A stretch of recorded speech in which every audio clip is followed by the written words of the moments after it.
ඒ අවිශ්වාසය තමයි ඔයාව ආරක්ෂා කරන්නේ. සමහරට ඔයාලා දකින්න ඇති අර මේකම බන්ධනාගාර කේස් එක මේ දවස්වල ටිකක් කතා වෙන්නේ. අර ඒකේ අර වහල උඩ හිටපු ගෑනු ළමෙක් ගැන මම දැක්කා සෑහෙන මේ පෝස්ට් එහෙම දාලා තියෙනවා. පස්සේ නිකන් ඒ ගැන විස්තර බලනකොට මටත් හම්බුනේ ඒ මෙඩිකල් ෆැකල්ටි සිලෙක්ට් වුණ ළමයෙක්ලුනේ. දන්නවද ඒ කතාව? ඒක සමාජ මාධ්‍යයේ තමයි තිබුණේ. මම හිතනවා ඒ තිබුණු දත්ත ඇත්ත වෙන්නේ නැති කියලා. ඒ කියන්නේ මෙඩිකල් ෆැකල්ටි සිලෙක්ට් වුණ ළමයෙක් තමයි ඒ අර නිකන් මේ දවස්වල පොඩ්ඩක් ඔය Facebook එකේ එහෙම හුඟක් මීම්ස් ගියේ මේ අක්කව යහමකට ගන්න බැයිද නම් මනන් කියලා අර මීගමු බන්ධනාගාරේ අර ප්‍රොටෙස්ට් එක වෙලාවේ වහල උඩ හිටපු ගෑනු ළමයෙක් ගැන. ඒකේ එතන වෙලා තියෙන ඉතින් වැරදි ආශ්‍රය. බොයිෆ්‍රෙන්ඩ් ගෑනු ළමයා දන්නේ නැතුව මේ කුඩු ප්‍රවාහණයට මෙයාව පාවිච්චි කරලා. ඒ කියන්නේ බොයිෆ්‍රෙන්ඩ් ඉතින් මොකක් හරි පාර්සලයක් දෙනවා මේක මගේ යාළුවාට දෙන්න එහෙම කියලා. ඒකේ 100%ක් ඇත්ත නැත්ත මම දන්නේ නැහැ. ඒ සමාජ මාධ්‍යයේ තිබුණු තොරතුරු මම කියන්නේ. නමුත් ඒක වෙන්න පුළුවන් නේ. හරි? එතකොට යාළුවෙක් වෙන්න පුළුවන්, ගර්ල්ෆ්‍රෙන්ඩ් වෙන්න පුළුවන්. ගර්ල්ෆ්‍රෙන්ඩ් දීලා වාත යවන්නත් පුළුවන්. හරි? කුඩු රචනක් නම්. හරිද?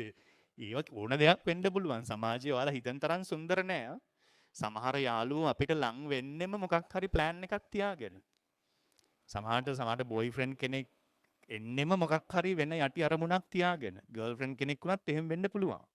ඉතින් මේ කතාව ඇත්ත නම් ඒකේ මාර මේ ස්ටෝරි එකක් තියෙනවා. ඉතින් WhatsApp group එක ගැන එයාගේ යාළුවාගේ බොයිෆ්‍රෙන්ඩ්ගේ යාළුවෙක්. එක ටික කාලයක් ගිහලා ඉතින් මෙයාත් යාළු වෙලා. ඒතකොට අර බොයිෆ්‍රෙන්ඩ්ගේ යාළුවා විදියට එනකොට ටිකක් දන්න කියන කෙනෙක් සුරක්ෂිත බවක් දැනෙන්න පුළුවන් නේ ගෑල් ළමයෙකුට. මොකද ගෑල් ළමයි හුඟක් වෙලාවට ඔය security කියන පැත්තනේ හුඟක් ඔළුවට එයාලට බලපාන දෙයක්. සම්බන්ධතාවයකට යනකොට තමන් secured කියන එක දැනෙන්න ඕන. ආරක්ෂිතයි කියන එක. එහෙම ආරක්ෂිත හැඟීම කාන්තාවකට දෙන්න පුළුවන් ඒ වැඩිම හැකියාවක් තියෙන පිරිමින්ට තමයි කාන්තාවන් වැඩිපුර ආකර්ෂණය වෙන්නේ. එනදු කෑග ගහ විහිළු කර කර ඉන්න ජෝකර්ස්ලට නෙමෙයි. ඒ තේරුම් ගන්න පුතාලා. හරි?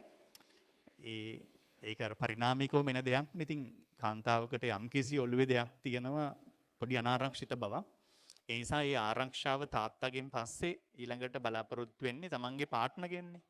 ඒ පර්සනලිටි එක පිරිමියෙකුට තියෙන්න ඕන. ඒකට තමයි කාන්තාවන් ආකර්ෂණය වෙන්නේ. එහෙම නැතු ඔය පන්ති ඇතුලේ විහිළු කර කර මේ අන්දරේ වගේ චරිතයක් රඟපෑවා කියලා ඔයා විහිළුවක් විතරයි එතකොට. ඒක තේරුම් ගන්න. ඔයාට ඒ රෙස්පොන්සිබිලිටිස් ගන්න පුළුවන් නම් ඔයා එහෙම කැරක්ටර් එකක් නම් then they are attracted. ඒක තමයි ආකර්ෂණය වෙන්නේ. ඒක තව පැත්තකින් තියමුකෝ. කොහොම හරි ඉතින් අර මේ බොයිෆ්‍රෙන්ඩ්ගේ යාළුවා විදිහට අඳුර ගන්නවා ටික දවසකින් ඒ දෙන්න අගනගෙන ගමේ ඉස්කෝලෙන් ශිෂ්‍යත්වයෙන් කොළඹට ගිහිල්ලා කොළඹ ප්‍රධාන පාසලක ළමෙක් දක්ෂ ළමෙක් ඒ තිබුණ විස්තර වලට අනුව ස්පෝර්ට්ස් කරන ඊට අමතරව අධ්‍යාපනය හරියට කරපු ළමෙක්.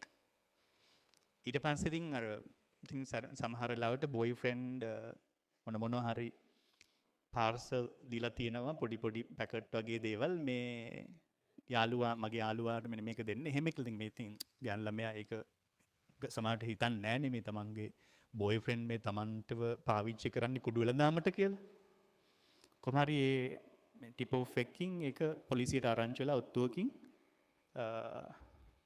අල්ල ගන්නවා ගෑනු ළමයාව. ඉතින් මත්ද්‍රව්‍ය ළඟ තබා ගැනීමේ සහ බෙදා හැරීමේ වරද තියෙනවා. දන්නේ නැහැ ඒ කියන විදිහට. මම දන්නේ නැහැ ඇත්තටම 100%ක්ම මොකක්ද උනේ කියලා. ඒ තිබුණු තොරතුරු ඇත්ත නැහැ. ඉතින් ඒ ළමයා දන්නේ නැහැ. බොයිෆ්‍රෙන්ඩ් දුන්නාම ඉතින් මේක මගේ යාළුවට පොඩක් දෙන්න කියලා දෙනවනේ ඕන කෙනෙක්. ඉතින් ඊට පස්සේ ඒ කුඩු ළඟ තබා ගැනීම බෙදා හැරීමේ වරදට සිරගත වෙනවා. ඒ උසස් පෙළෙම ඉවර කරලා ඉන්න කාලෙක තමයි ඒක තිබුණු විස්තරය හැටියට වෙලා තියෙන්නේ. හරිද? මම හිතන්නේ සෙකන්ඩ් ෂයි හරි මොනවා හරි ඔය වගේ ටිකක් කල් ගත වෙලා තියෙනවා. ඒ විදිහට උසස් පෙළ ප්‍රතිඵල කරලා ඉන්න අතරතුර තමයි යා මේකට අහු වෙලා හිරේට යන්නේ. හිරේ ඉන්නකොට තමයි ප්‍රතිඵල එන්නේ. ප්‍රතිඵල එනකොට මෙඩිකල් ෆැකල්ටි සිලෙක්ට්. ඉතින් බලන්න මාර ලයිෆ් ස්ටෝරිස් නේ වෙන්න පුළුවන් දේවල් ඉතින් අද සමාජයේ තියෙන ප්ලෑන් වල හැටියට ඕනෑම දෙයක් වෙන්න පුළුවන්. අම්මයි තාත්තයි ඇර ඔබට සමීප වෙන කෙනෙක් ට්‍රස්ට් කරන්න හරිම අමාරුයි. විශ්වාසය කියන එක නම් 100%ක් කිසිම කෙනෙකුට දෙන්න මෙපා. හැම වෙලෙම පොඩි අවිශ්වාසයක් තියාගන්න. ඒ අවිශ්වාසය තමයි ඔයාව ආරක්ෂා කරන්නේ. හරිද? පොඩි අවිශ්වාසයක් තියා ගැනීමම ජීවිතයේ ආරක්ෂාවට හරි වැදගත්. ඒක පිරිමි ළමයි ගැහැණු ළමයි කියලා වෙනසක් නැහැ දෙපැත්තටම.